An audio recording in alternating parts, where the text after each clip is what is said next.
ಹಿಂದೂ ಕಾರ್ಯಕರ್ತ ಸುಹಾಸ್ ಶೆಟ್ಟಿ ಕೊಲೆ ಹಿನ್ನೆಲೆ ಜನಾಗ್ರಹ ಸಭೆ ಬಜ್ಪೆಯಲ್ಲಿ ಮೇ 25ರಂದು ಆಯೋಜನೆಯಾಗಿದೆ. ಮಂಗಳೂರಿನಲ್ಲಿ ಸುದ್ದಿಗೋಷ್ಠಿಯಲ್ಲಿ ಮಾತನಾಡಿದ ವಿಶ್ವ ಹಿಂದೂ ಪರಿಷತ್ ಮುಖಂಡ ಪುರುಷೋತ್ತಮ ಜೋಗಿ ಅವರು ಬಜ್ಪೆಯ ಶಾರದಾ ಮಂಟಪದಲ್ಲಿ ಕಾರ್ಯಕ್ರಮ ನಡೆಯಲಿದೆ. ಹತ್ಯೆ ಪ್ರಕರಣವನ್ನು ಎನ್ಐಗೆ ನೀಡಬೇಕು ಎಂದು ಆಗ್ರಹಿಸಲಾಗುವುದು ಎಂದಿದ್ದಾರೆ.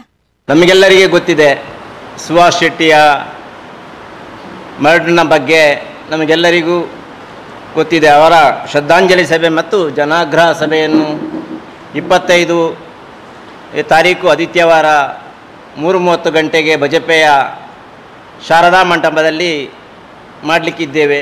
ಈ ಸಭೆಗೆ ಹೆಚ್ಚಿನ ಸಂಖ್ಯೆಯಲ್ಲಿ ಹಿಂದೂ ಸಮಾಜದವರು ಮತ್ತು ಸುಹಾಸ್ ಶೆಟ್ಟಿಯ ಹಿತೈಷಿಗಳು ಮತ್ತು ವಿಶ್ವ ಹಿಂದೂ ಪರಿಷತ್ ಬಜರಂಗ ದಳದ ಎಲ್ಲರೂ ಸೇರಿಕೊಂಡು ಈ ಒಂದು ಸಭೆಯನ್ನು ಮಾಡ್ತಾ ಇದ್ದೇವೆ. ಉದ್ದೇಶ ರಾಷ್ಟ್ರೀಯ ತನಿಖಾ ದಳಕ್ಕೆ ಈ ಕೇಸನ್ನು ಕೊಡಬೇಕು. ಯಾಕಾಗಿ ಕೊಡಬೇಕಂತ ಕೇಳಿದರೆ ನಾವಲ್ಲಿ 3-4 ಉಲ್ಲೇಖ ಮಾಡಬೇಕಾಗುತ್ತೆ. ಕಲಶದಿಂದ 2 ಹಿಂದೂ ಯುವಕರು ಈ ಕಾರ್ಯಕ್ರಮದಲ್ಲಿ ಈ ಮರ್ಡರಲ್ಲಿ ಕೇಸಲ್ಲಿ ಭಾಗಿಯಾಗಿದ್ದಾರೆ. 50 ಲಕ್ಷದಿಂದಲೂ ಹೆಚ್ಚು ದೇಶ ವಿದೇಶದಿಂದ ಫಂಡ್ ಕಲೆಕ್ಷನ್ ಮಾಡಿದ್ದಾರೆ ಅನ್ನುವ ಮಾಹಿತಿ ಇದೆ.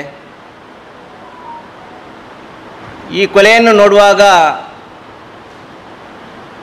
ತರಬೇತಿ ಪಡೆದವರೇ